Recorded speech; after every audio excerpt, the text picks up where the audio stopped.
Okay, so ortho anisic acid, meta anisic acid और इसी तरीके से पैरा एनिसिक एसिड। ठीक है, अब ये फिर से ग्रुप देखना है, कौन सा ग्रुप? OCH3 group. ये जो OCH3 ग्रुप है, ठीक है, इस OCH3 ग्रुप का क्या इफेक्ट है? ये भी प्लस आई इफेक्ट शो करता है, यानी ये भी इलेक्ट्रॉन डोनेटिंग है।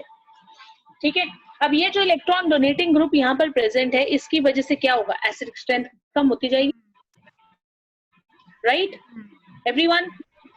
So in this way, the acidic strength looks like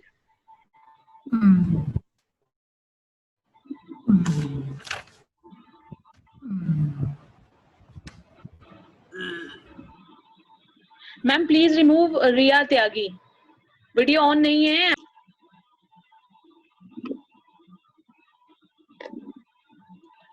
So we were talking about the acidic strength of ortho, meta and para anisic acids. OCH3 group is having minus I effect, और ये जो minus I effect है, ये इनकी जो acidic strength है उनको comparatively decrease करेगा as we will compare from benzoic acid. लेकिन ये ऑर्डर ऑर्थो इफेक्ट की वजह से किस तरीके से रिड्यूस होता है, लेट अस सी नाउ।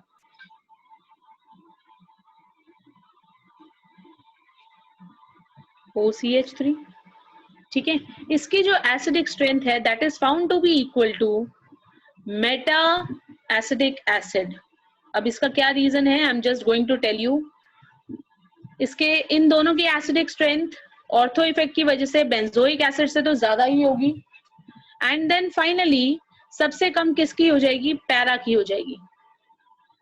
अब यहाँ से एक और क्वेश्चन अराइज होता है कि यहाँ इस केस के अंदर ऐसा क्या इफेक्ट आ गया है जिसकी वजह से ये जो आपका ऑर्थो वाला था और मेटा वाला था, इन दोनों की एसिडिक स्ट्रेंथ जो है वो जो है एक जैसी हो गई। इसका रीजन क्या है कि वैसे तो ऑर्थो वाले का सबसे ज्यादा होना चाहिए था एसिडिक स्ट्रेंथ, लेकिन वो मेटा के कंपैरिजन में क्यों आ जाती है? इसका रीजन है इंट्रामोलिक्यूलर हाइड्रोजन बॉन्डिंग। ये जो बेंजीन के ऊपर COOH ग्रुप प्रेजेंट है, ये इस OCH3 ग्रुप के साथ हाइड्रोजन बॉन्डिंग कर लेता है, जिसकी वजह से इस हाइड्रोजन का जो रिमूवल है इट बिकम्स रियली डिफिकल्ट। और ये हाइड्रोजन जब तक आसानी से रिमूव नहीं होगा तब तक आपका एसिड स्ट्रॉन्ग नहीं होगा। इसी वजह से इसकी एसिडिक स्ट्रेंथ ऑर्थो वाले की रिड्यूस होकर मेटा तक पहुंच जाती है। ऑल्दो मेटा इन दोनों की जो है वो फिर भी बेंजोइक एसिड से ज्यादा ही रहती है, बहुत ज्यादा एसिडिक स्ट्रेंथ में डिफरेंस तो नहीं है, बट जो भी स्लाइट डिफरेंस भी है दैट इज ऑल्सो मेजरेबल। ठीक है जी, जल्दी से नेक्स्ट केसेस कंपेयर कर लेते हैं। इसके बाद हाइड्रोबेंजोइक एसिड्स में आ जाते हैं। हाइड्रोक्सी बेंजोइक एसिड्स, एक OH ग्रुप लगा दिया। फिर हम नेक्स्ट जो है लगा लेते हैं मेटा पोजीशन के ऊपर OH, और फिर इसी तरीके से पैरा पोजीशन के ऊपर OH। जो OH ग्रुप है it is also having the plus I. ठीक है, तो इस केस में ऑर्थो जो है ऑर्थो वाले की सबसे ज्यादा होगी acidic strength, then again meta. इसका क्या रीजन है? मेटा वाले की इन दोनों केसेस में ज्यादा क्यों हुई है? ये जो ऑक्सीजन यहाँ पर प्रेजेंट है ना इलेक्ट्रोनेगेटिव, ये माइनस आई इफेक्ट भी शो करेगा। दो इफेक्ट एक साथ हो गए, प्लस आर भी है और माइनस आई इफेक्ट भी है। इसी वजह से मेटा की जो है वो ऑर्थो के बराबर आ गई है। ऑर्थो की कम हुई, मेटा की ज्यादा हुई। यहाँ पर ऑर्थो की तो ज्यादा सबसे होनी ही थी due to ortho effect, meta की ज्यादा क्यों हुई है?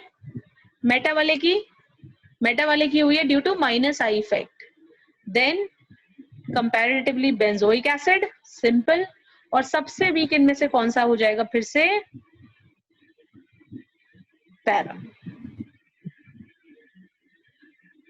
Okay, then next case is for nitrobenzoic acid. Nitro group आ गया,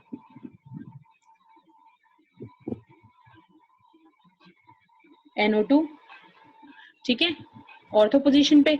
अब ऑर्थो पोजीशन पे कौन सा ग्रुप हो गया? इलेक्ट्रॉन विड्रॉइंग ग्रुप हो गया। फिर हो गया आपका मेटा,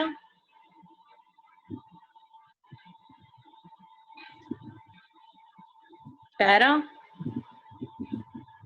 और एक हमारा जो स्टैंडर्ड मॉलिक्यूल बेंजोइक एसिड है वो तो है ही, ठीक है।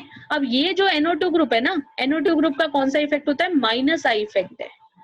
तो यानी ये जो चारों एसिड है इनकी एसिडिक स्ट्रेंथ बेंजोइक एसिड से तो ज्यादा ही है। तो सबसे वीक कौन सा हो गया, सबसे लास्ट में सबसे वीक वाला लिख देते हैं बेंजोइक एसिड। अब इन चारों को कंपेयर करना है, चारों में से सबसे स्ट्रॉन्गर एसिड कौन सा होगा, ऑर्थो वाला, ड्यू टू ऑर्थो इफेक्ट,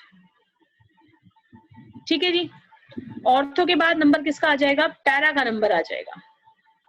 जो भी इफेक्ट होना है पैरा पे फिर स्ट्रॉन्ग होना है। और उसके बाद सब इनमें से कंपैरेटिवली कौन सा कम आ गया, मेटा पोजीशन वाला। So order goes like ortho, para, meta and then benzoic acid. Understood?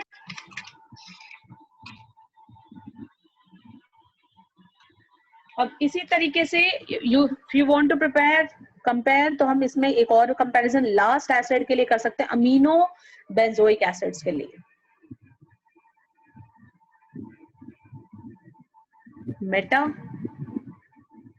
और ये आ गया आपका पैरा, एक आपका स्टैंडर्ड मॉलिक्यूल है ही। NH2 ग्रुप है ना, जो NH2 ग्रुप का कौन सा इफेक्ट है, प्लस आई है। और प्लस आई के साथ नाइट्रोजन की वजह से, सॉरी प्लस आर, ठीक है ना, यहाँ पर भी माइनस आई और माइनस आर दोनों ही लिखने चाहिए थे, एनी हाउ। तो प्लस आर इफेक्ट भी है और इसमें माइनस आई इफेक्ट भी है, दोनों इफेक्ट है। तो दोनों का जो कंबाइंड रिजल्ट होगा उसी की वजह से एसिड की स्ट्रेंथ इंक्रीज और डिक्रीज करेगी। लेकिन यहाँ पर जो ऑर्थो इफेक्ट है वो बहुत ज्यादा अपना रोल प्ले नहीं करता। रीजन क्या है इसका, इसका रीजन है कि ये जो नाइट्रोजन है यहाँ पर प्रेजेंट है वो एक बेस की तरह से भी बिहेव करता है, it is behaving as a Lewis base. ये आपका एसिड हो गया। एसिड जो है यहाँ से ये हाइड्रोजन जैसे ही लूज करेगा ये खुद ही एक्सेप्ट कर लेगा इसको, यानी ये इस तरीके से एग्जिस्ट करेगा बेंजीन के ऊपर COO नेगेटिव और NH3 पॉजिटिव, यानी ये एसिड को एसिडिक स्ट्रेंथ की तरह से, एसिड की तरह से बिहेव ही नहीं करने दे रहा। और इसी वजह से जो ऑर्थो वाले का है उसका एसिडिक स्ट्रेंथ कम हो जाएगा, जितना बेंजोइक एसिड का होना चाहिए उससे भी कम। तो इसका जो ऑर्डर है वो बच्चों बहुत ही ज्यादा एब्रप्ट सा ऑर्डर है, and the order goes like this now. Benzoic acid सबसे स्ट्रॉन्ग एसिड, इसके बाद मेटा अमीनो एसिड, ठीक है, क्योंकि इसके ऊपर माइनस आई इफेक्ट तो काम कर रहा है लेकिन प्लस आर इफेक्ट यहाँ पर मेटा पोजीशन पे वर्क नहीं करेगा और इस तरह का इलेक्ट्रॉन को, हाइड्रोजन को एक्सेप्ट भी नहीं कर पा रही। देन ऑर्थो,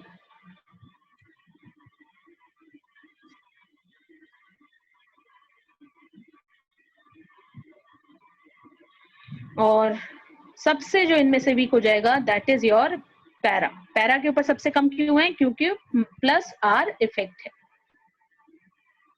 ठीक है। तो ये जितने आपको मैंने केसेस बताए हैं ये सिर्फ कॉम्पिटिटिव एग्जाम के पॉइंट ऑफ व्यू से आपके लिए इंपॉर्टेंट है। अदरवाइज ज्यादातर जो क्वेश्चंस आते हैं वो एलिफेटिक एसिड्स में से ही पूछे जाते हैं, ठीक है। क्लियर है ma'am? Please stop recording now.